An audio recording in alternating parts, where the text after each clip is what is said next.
Uma boa tarde a todos. Todos conseguem me ouvir? Estão me ouvindo bem?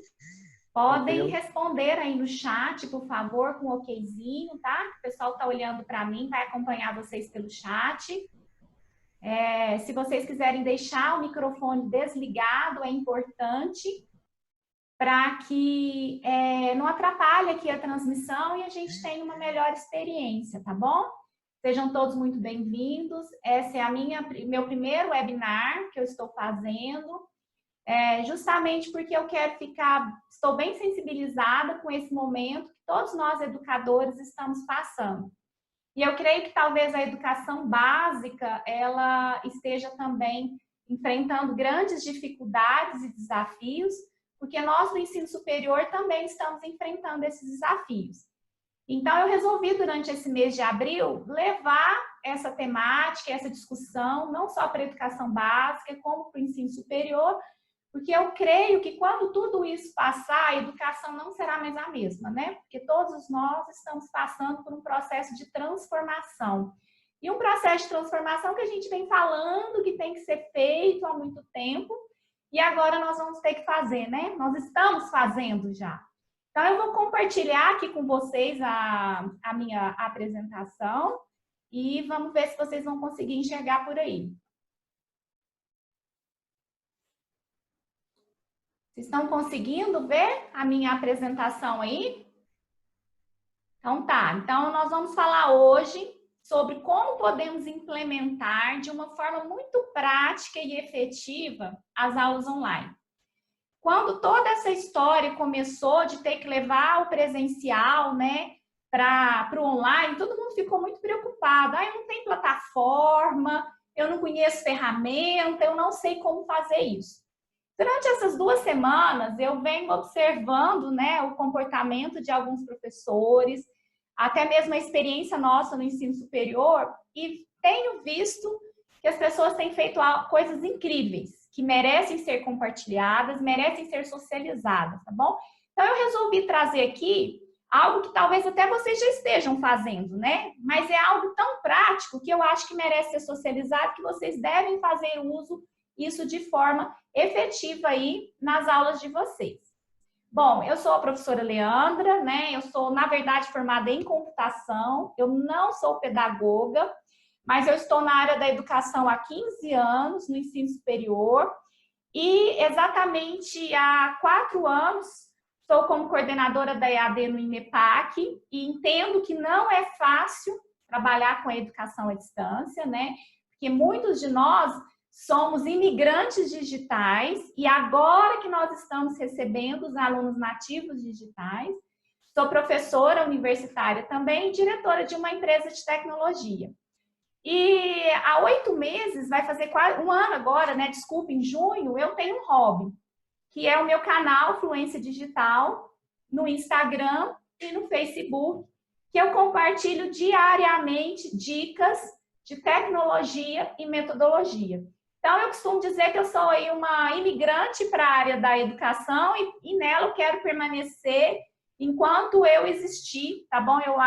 Eu sou apaixonada por educação e eu sou uma pessoa que valoriza muito o professor, porque eu sei o esforço que ele faz para levar uma educação de qualidade até os nossos filhos, até os nossos alunos.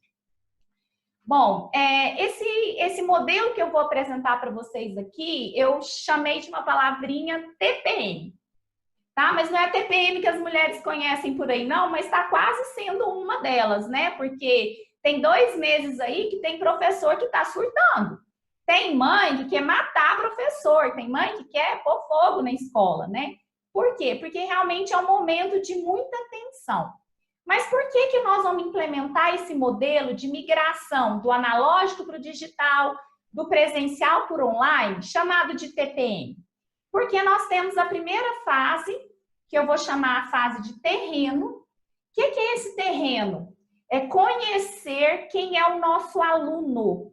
Então, muitas das implementações não conheceram quem é o aluno. Então, fica muito difícil você levar até o aluno algo que ele não tem suporte em casa. Então, às vezes, será que meu aluno tem uma impressora? Será que meu aluno tem um computador? Será que meu aluno tem um celular? Quantos computadores tem naquela casa? Quantos alunos estão estudando em casa naquele momento? Então, antes de implementarmos qualquer coisa, isso serve para qualquer área, nós precisamos conhecer o terreno. Quem é que nós estamos atendendo e em que situação essas pessoas se encontram. Depois, nós temos que escolher a prática. O que nós vamos colocar em prática? Qual vai ser a metodologia empregada? Quais ferramentas nós vamos usar? Então, esse é o momento da prática. E M, de monitoramento. O que é monitorar? Tudo que eu implemento, eu preciso estar em constante monitoramento, olhando tudo que está acontecendo, olhando as reclamações, as angústias, as frustrações, porque aqui nós temos muitas questões socioemocionais envolvidas. São famílias que podem, né, ficar sem o seu trabalho, não ter o seu salário, não ter mais como pagar nem a escola. Eles estão todos dentro de uma única casa, isso a gente sabe, todo mundo que já foi mãe sabe que isso é estressante. As crianças e todo mundo com muitas atividades, não estão acostumados a fazer um planejamento de estudo, são raríssimas as pessoas que hoje têm conhecimento para planejar o seu estudo, então nós estamos no meio de uma situação caótica. Então, se a gente não parar e não pensar e não fizer o nosso TPM, o nosso caminho das pedras certinho, a gente vai encontrar alguns conflitos aí no andar da carruagem. Então, o que é esse terreno? Vocês precisam investigar seus alunos. Então, a escola vai escolher, eu vou investigar de forma geral. Não. Cada professora, dentro de cada nível, vai investigar o seu grupo de alunos, porque o grupo de alunos de uma turma pode ter uma realidade bem diferente do grupo de alunos de outra turma. Então, precisa entender qual que é a infraestrutura que essa família tem. Que tipo de internet ela tem na casa dela? Ela tem Wi-Fi? Ela usa pacote de dados de celular? Que dispositivos essa família tem? Quantos ela tem? Quantas crianças ela está atendendo com esses dispositivos?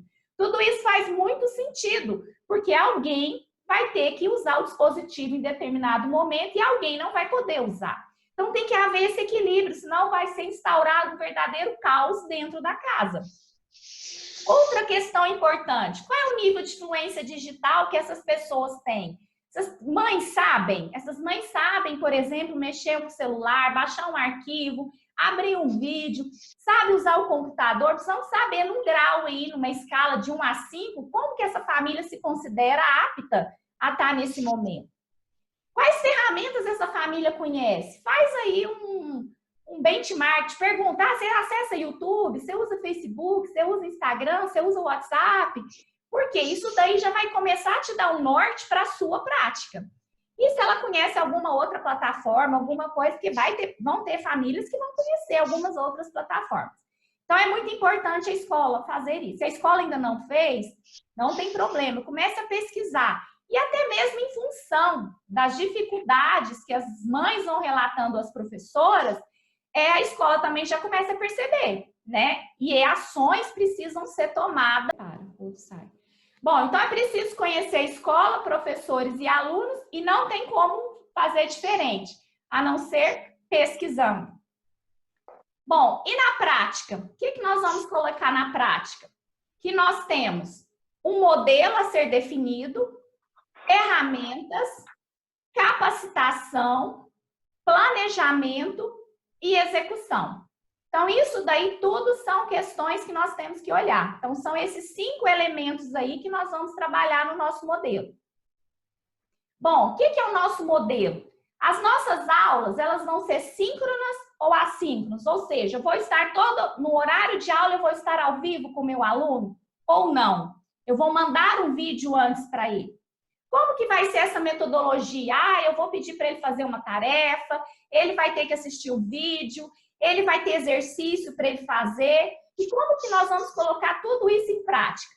Eu faço uma sugestão que eu acho bastante pertinente, que é a sala de aula invertida online. Como é que essa sala de aula invertida funciona? Nós temos uma pré-aula, onde o professor vai mandar algum material para o aluno. Pode ser um vídeo. Pode ser um vídeo que ele mesmo tenha produzido, ou pode ser um vídeo que ele tenha encontrado de um outro professor, que esteja no YouTube, algum conteúdo, um texto para o aluno ler, um livro para o aluno ler, algo que vai dar uma base para você entrar na sua aula. E se a sua aula for síncrona, você estiver ao vivo com o aluno, você pode usar um recurso como este que eu estou usando, fazendo uma webconferência, para resgatar pontos importantes, levantar as dúvidas, estar em contato com o seu aluno, conversar com ele. Então, a webconferência, ela é muito importante, porque senão o aluno vai se sentir sozinho. Olha, a escola realmente parou, manda umas atividades. O professor precisa colocar a sua carinha ali e estar em contato com seus alunos. O interessante é que isso seja no horário de aula, para que o aluno não perca esse costume do horário. E após aula? Após aula é o que ele vai praticar. São as tarefas, são as atividades, são os exercícios. Tudo isso precisa estar em sinergia, né? E isso os professores sabem fazer muito bem, que um com o outro tem a ver com toda essa estrutura. Tá, então vamos lá. O que nós vamos usar como ferramentas? Eu aconselho como comunicação o WhatsApp. Nesse momento, o WhatsApp e e-mail são as ferramentas de comunicação mais importantes que nós temos e mais efetivas. O que acontece? Crie grupos da sua sala com as mães. Tem crianças já mais velhas que já têm seus próprios WhatsApp, então pode-se criar esses grupos, né? E mantenha essa comunicação, que seja essa comunicação diariamente. E não só uma comunicação pedagógica, a escola precisa informar aos pais o que está acontecendo, como é que é essa metodologia, como é que vai funcionar, como vai ficar o sistema de avaliação, tudo inerente à parte administrativa e à parte pedagógica precisa ser comunicado aos alunos. E nas nossas aulas, o que nós vamos usar? Então, quero fazer uma videoaula? Nós temos ferramentas como o Active Presenter, o YouTube Live. Então, tudo isso você pode gravar videoaulas. O próprio WhatsApp, você consegue fazer um vídeo pelo WhatsApp, tá? Bom, todas essas ferramentas, ao final eu vou deixar o link com tutoriais, ó, bacaninhas para você, professor, ler lá passo a passo e conseguir usar cada uma dessas ferramentas, tá bom? Vai ficar de presente aí para vocês esses tutoriais. E para uma webconferência? Nós temos aí, estamos usando o Zoom, que é essa ferramenta que está tendo aí, hoje talvez seja a maior empresa de webconferência do mundo em função dessa situação do Covid-19. E os exercícios? Como é que eu vou passar esses exercícios? Novamente, se não tem plataforma, ou e-mail, ou WhatsApp, vamos usar a criatividade. Peça para o aluno, tira foto da resolução, peça para o aluno colocar lá, ou os alunos que já usam e-mails, que são os maiores, é uma ótima oportunidade para o professor trabalhar o letramento digital e a comunicação digital com esses alunos. Bom, agora, falar para os professores, fazer tudo isso sozinho é um pouco complicado. Então, é preciso, a escola precisa investir um tempo em capacitar esses professores. Então, ela precisa elaborar alguns tutoriais, algumas normativas, ensinar os professores a trabalharem com essas ferramentas, né? Compartilhar sempre boas práticas. É importante que os professores compartilhem entre si o que está dando certo e o que não está dando certo para se ajudarem, né? Videoaula, se vocês forem fazer, atente-se muito para o tipo de conteúdo. Por exemplo, um conteúdo de história, eu posso usar um slide para fazer uma videoaula. Mas um conteúdo de matemática, eu não posso. Mas eu posso pegar uma folha de sulfite em branco, colocar uma câmera e filmar eu resolvendo os exercícios, eu explicando, eu corrigindo as tarefinhas. Então, a sua folha de sulfite, ela viraria o famoso quadro branco que a gente tem na escola. Então, nunca antes foi exigido do professor tanta criatividade como agora. Porque ele está dentro da sua casa, ele também não tem um recurso de um estúdio, ele não tem um recurso todo de audiovisual, mas ele vai ter que inovar, ele vai ter que fazer o conteúdo chegar até o aluno de uma maneira bem interessante. Muito cuidado com o cenário, com a iluminação, com o som, tudo isso é importante, né? Porque senão não tem uma boa experiência do outro lado. Nós temos algumas ferramentas aí online que permite você fazer slides, você usar o quadro branco pelo próprio computador, folhas de papel e já para a webconferência.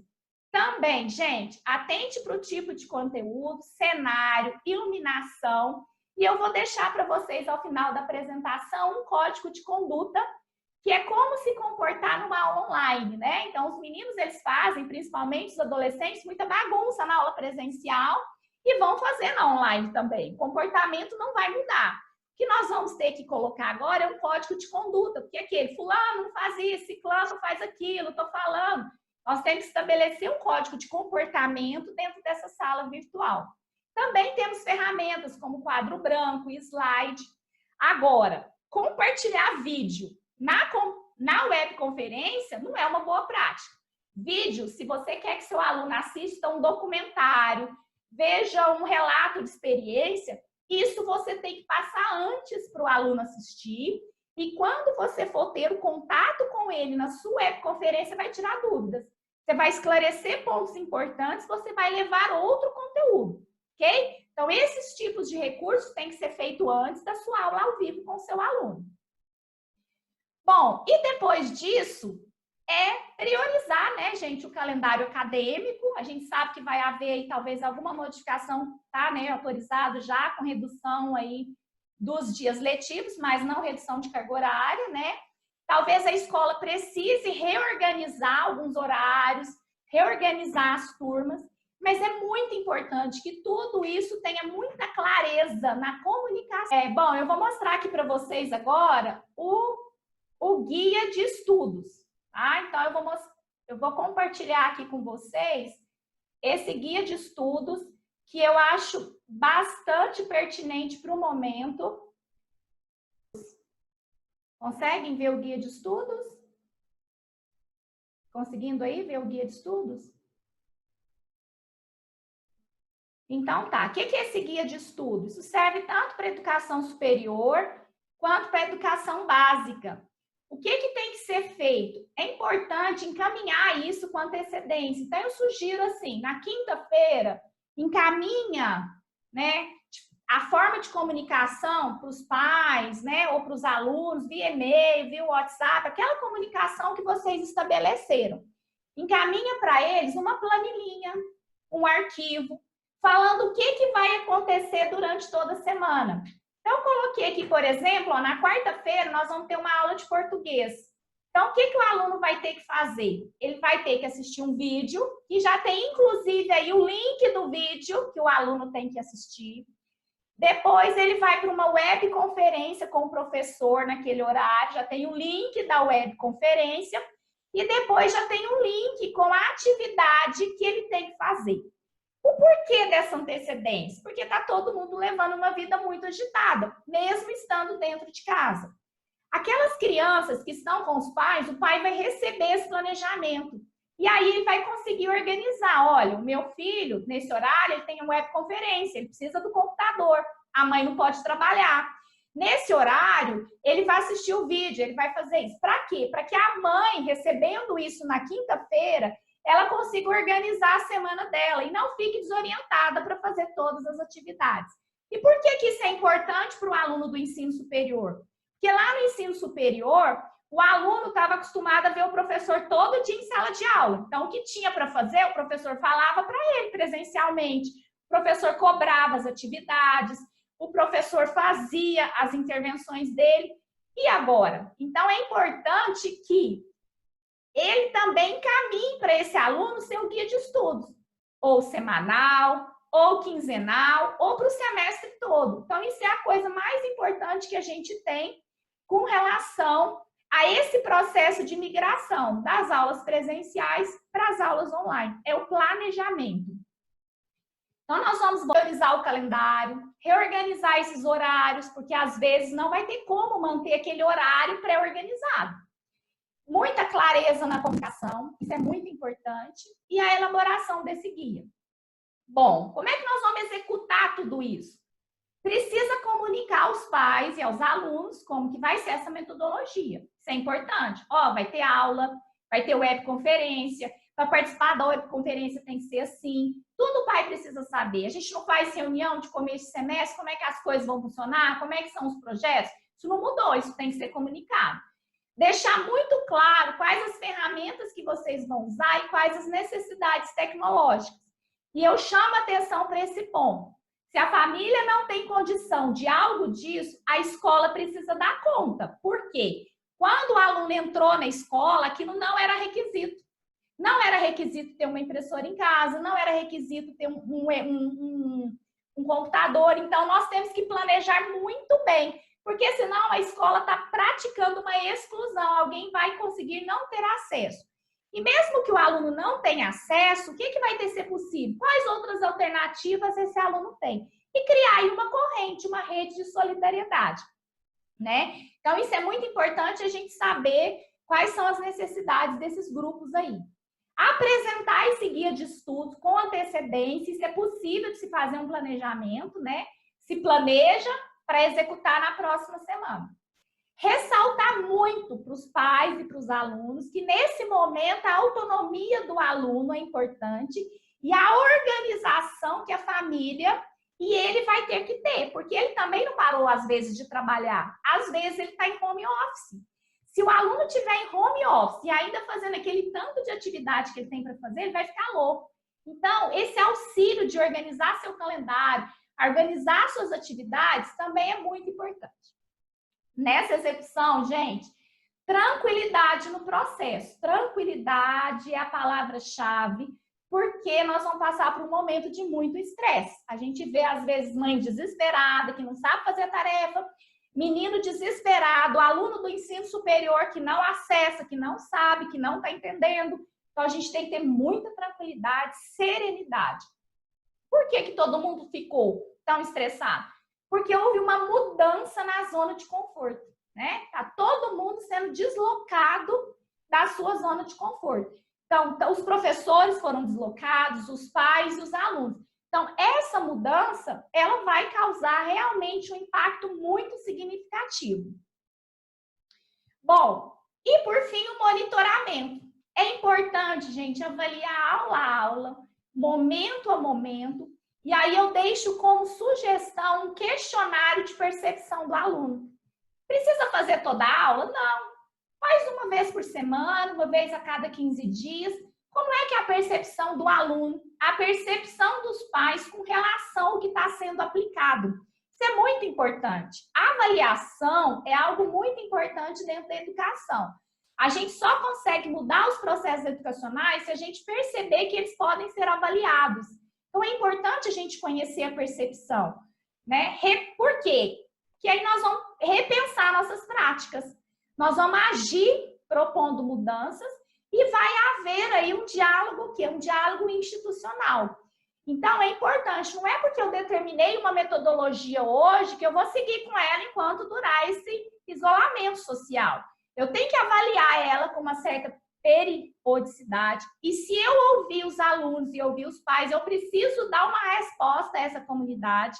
Às vezes, a comunidade não vai gostar da resposta, mas às vezes a resposta que você vai dar é uma resposta que precisa para sanar algumas dificuldades nesse exato momento. Então, nós temos aí o terreno, vocês precisam conhecer seus alunos. Nós temos o planejamento, que é muito importante, a escolha das ferramentas, da metodologia, e depois tudo isso precisa ser o quê? Monitorado. Então, é muito importante esse monitoramento. Bom, e como é que vai ser a rotina, né, de um professor, de um curso, de uma universidade, de uma escola? Primeiro ponto, comunicar. Sem comunicação, nós não vamos chegar a lugar nenhum. Ninguém vai entender o que está acontecendo. Ninguém vai entender o que é para ser feito. Depois disso, é entrar num ciclo vicioso enquanto durar esse processo de isolamento social, de encaminhar o guia de estudos, monitorar, avaliar, repensar e agir. Então, nós vamos. Então, pode ser que seu próximo guia de estudos seja diferente do primeiro que você fez. Por quê? Dentro do seu guia de estudos, você vai precisar elaborar algo antes para o aluno fazer, porque às vezes você não vai ter tempo de fazer ele ao vivo, o aluno vai ter que ler um artigo, vai ter que assistir um vídeo, você vai preparar a sua webconferência com ele, como é que você vai falar ao vivo com ele? Eu vou fazer chamada de vídeo em grupo no WhatsApp, vou fazer uma live no YouTube, vou fazer uma ferramenta como essa, mas mantenha contato com o seu aluno. E o que o aluno vai fazer depois, né? Que são as atividades. No ensino superior, a gente tem as atividades avaliativas que ele tem que fazer, né? Que às vezes eles fazem até em ambientes virtuais de aprendizagem, mas que não sejam avaliativas, que sejam atividades de fixação. A educação básica já tem isso, que é o famoso dever de casa, né? Para casa. O que ele vai fazer, né? Então, a gente precisa manter esse ciclo aí, que eu chamei de TPM, para que a gente consiga obter sucesso nessa implantação. Bom, tem algumas plataformas que eu gostaria de indicar aí para vocês. Temos um ambiente virtual de aprendizagem que é totalmente gratuito, um ambiente, mas você precisa hospedar ele em algum lugar, que é o Moodle. Então, é uma sugestão que eu dou para as instituições de ensino superior. Nós temos o LMS Open da Blackboard, que é uma versão diferente do Blackboard, da Blackboard, a versão oficial deles, é uma versão que foi construída em cima do Moodle, é uma versão bem mais amigável. E nós temos o Google for Education. Então, a escola hoje que quer realmente inovar, ela tem que ir por caminho do Google for Education. O Google, gente, ele tem um arsenal de ferramentas, plataformas e equipamentos para a escola disponibilizar pelos seus alunos. Então, as escolas que já estavam nesse movimento aí do Google, elas não tiveram muito transtorno em fazer essa migração. Nós temos outra plataforma aí legal, que é a Geek e a Khan Academy, que Khan Academy é mais voltada para matemática, já a Geek tem vários outros conteúdos, também são plataformas que vocês podem pesquisar, porque às vezes tem versões gratuitas, ou se vocês se interessam em usar, e a escola vai entrar no movimento de colocar essas plataformas. E o Canva LMS, que também é um LMS que eu gosto muito, tá? Muito tranquilo de trabalhar. Bom, assim que a gente terminar essa live, esses 2 vídeos da primeira e da segunda reunião, eu vou juntar, vou editá-los, eu vou subir esses vídeos para o YouTube, né? E aí, o que vai acontecer? Eu vou mandar para vocês um e-mail, assim como eu mandei para entrar na live, com o link para vocês assistirem essa gravação, o link com todos esses slides, tá bom? E aí, nesse Saiba Mais aí, vocês vão ver um modelo de um questionário para vocês fazerem um reconhecimento do terreno, o tutorial para usar o Active Presenter, o tutorial para usar os Zoom Meets, um modelo de guia de estudos, um exemplo de código de conduta e um questionário de percepção dos alunos. Então, eu vou deixar tudo isso daí à disposição de vocês. Podem usar, reinventar e ter sucesso aí nessa migração de vocês. Bom, estou nesses canais, eu tenho uma página no Facebook, no Instagram e um blog, e eu só trato de assuntos sobre metodologias e tecnologias aplicadas à educação. Sempre que possível, eu faço muita questão de responder a todos.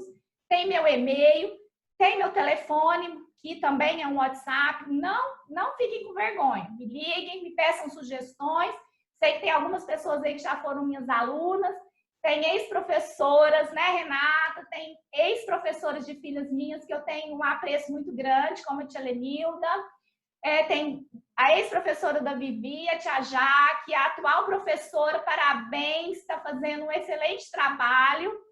A tia Cláudia aí, lá com a Vivi, está muito bacana. Tem colegas meus aí da IMEPAC, né? Ex-colegas, né, Alexandre? E sempre colegas, né? Estamos juntos aí. E qualquer dúvida que vocês tiverem, podem falar comigo, tá bom? O importante é que o professor entenda que daqui para frente ele precisa ter fluência digital. Tá? Então, esse processo que eu mostrei para vocês aí do TPM é um passinho, é um passo a passo, né? Tia Jaque também está aí. É um passo a passo para que vocês entendam, né? E nada mais é do que um planejamentozinho básico, para ninguém ficar doido. Pessoal da educação básica, não misturar a atividade de uma coisa com a atividade da outra, porque os pais não entendem isso muito bem, a gente tem que entender isso. E o pessoal do ensino superior fez também uma migração tranquila, mas o aluno não tem autonomia. Então, o guia de estudos é muito importante para o aluno nesse processo. Talvez seja a coisa mais importante nesse processo, seja esse guia de estudo. E isso é muito fácil para a escola fazer, tá bom? O que vai ser disponibilizado, como é que vai ser entregue esse material. Então aí, vamos agora, se vocês quiserem tirar as dúvidas, né? Se vocês quiserem, de uma forma, colocar no chat aí para mim as dúvidas, ou se vocês quiserem ativar o microfone, um de cada vez, fazer a pergunta, eu também respondo por aqui, tá bom?